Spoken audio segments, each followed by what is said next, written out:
नमस्कार, स्वागत है आप सभी का। मैं हूं हिमांशु और आप देख रहे हैं हलचल इंडिया। बेबाक खबर तेज असर। आइए नजर डालते हैं आज की खबरों पर। मुजफ्फरनगर जिले के कलेक्ट्रेट परिसर में बुधवार को सामाजिक न्याय क्रांति मोर्चा के बैनर तले अति पिछड़ा महादलित अधिकार आंदोलन का आयोजन किया गया। इस आंदोलन की अगुवाई राष्ट्रीय अध्यक्ष देवेंद्र कश्यप ने की। हजारों की संख्या में जुटी भीड़ के बीच उन्होंने मंच से बड़ी घोषणा करते हुए कहा कि देश और प्रदेश की सभी बड़ी राजनीतिक पार्टियों कांग्रेस, भाजपा, बसपा और सपा ने अब तक सिर्फ अति पिछड़े और महादलित समाज का इस्तेमाल वोट बैंक के रूप में किया है। सत्ता में आने के बाद इन वर्गों को हमेशा हाशिए पर धकेला गया और उनके अधिकारों से वंचित रखा गया। देवेंद्र कश्यप ने कहा कि अब वक्त आ गया है कि अति पिछड़े और महादलित समाज खुद अपनी राजनीति तय करें। इसी सोच के साथ उन्होंने नई राजनीतिक पार्टी के गठन और पर्पल रंग के झंडे की घोषणा की।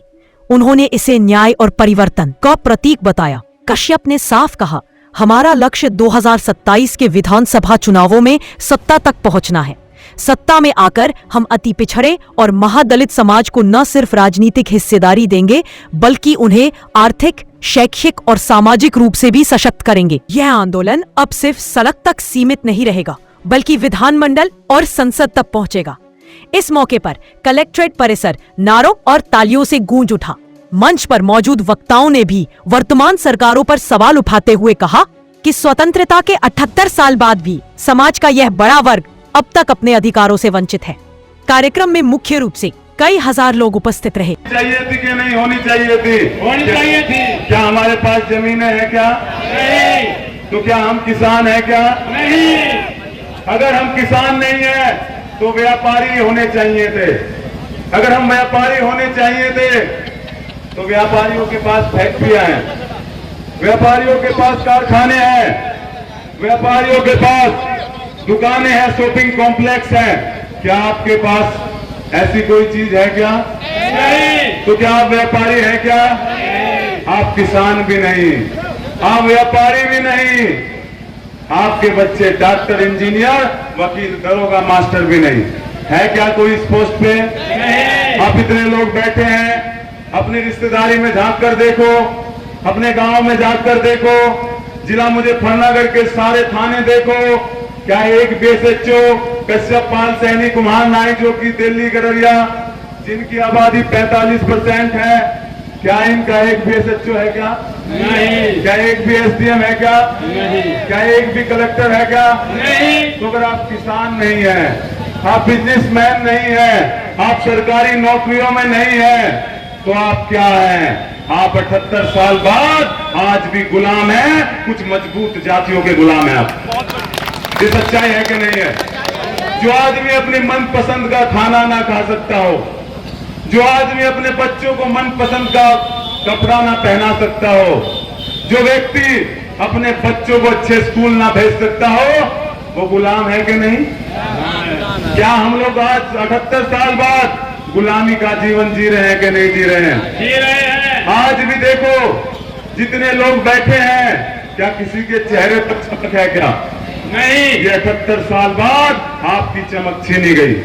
तो एक संदेश लेकर आपको बताने आए हैं, वो बीमारी बताने आए हैं जिससे आपको दिक्कत हुई।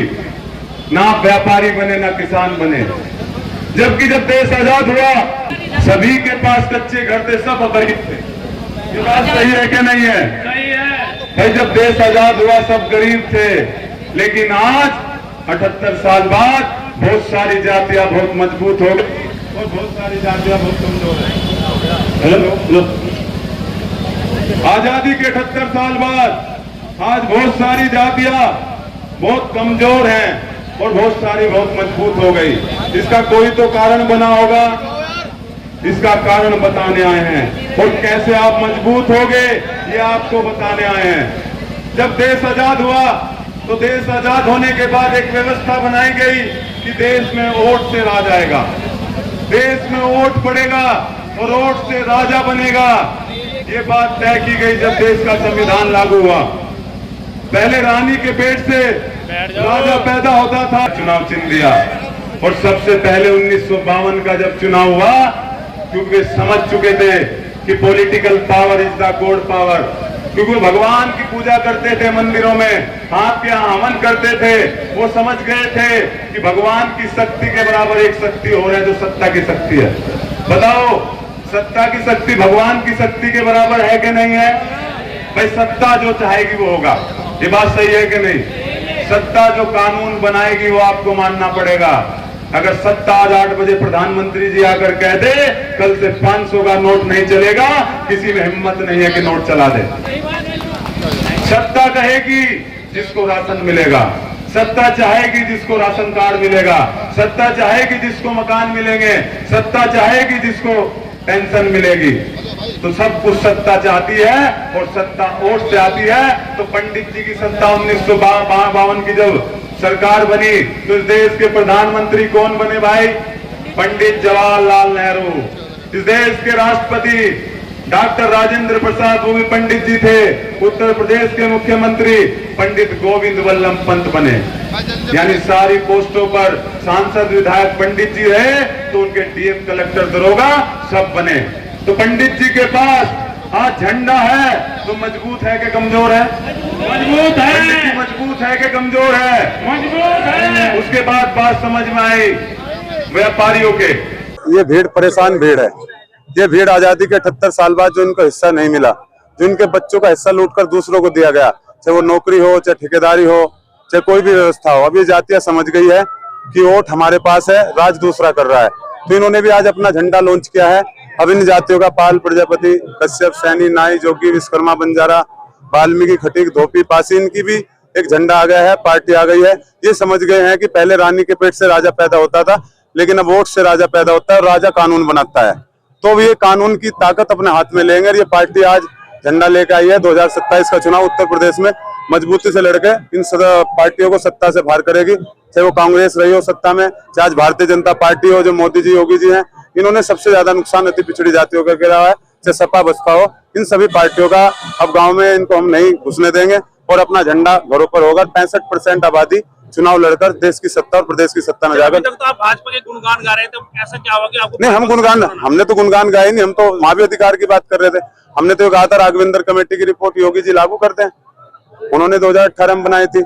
मोदी जी सामाजिक न्याय समिति जो बनाई थी वो लागू कर दे, लेकिन उन्होंने लागू नहीं करी। रोहिणी कमीशन पेंडिंग पड़ा। तो हम तो अपनी मांग के लिए वहां गए थे, नहीं पूरी हुई।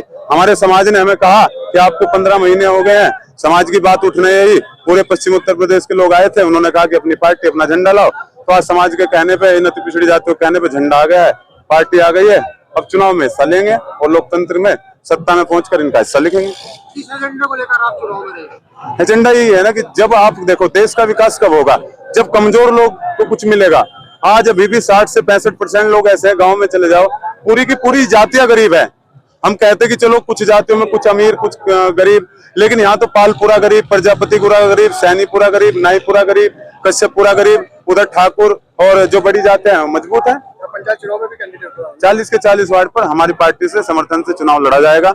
और जो भी हमारा पार्टी का झंडा लेकर आएगा, वो किसी भी जाति का हो, किसी भी धर्म का हो, वोट उसी को हमारा समाज देगा। 2027 में फिर आप भाजपा? नहीं, अब वो हमने देख लिया ना, हमने एक बार देख लिया कि लोकतंत्र में सत्ता से ही सब कुछ हो सकता है।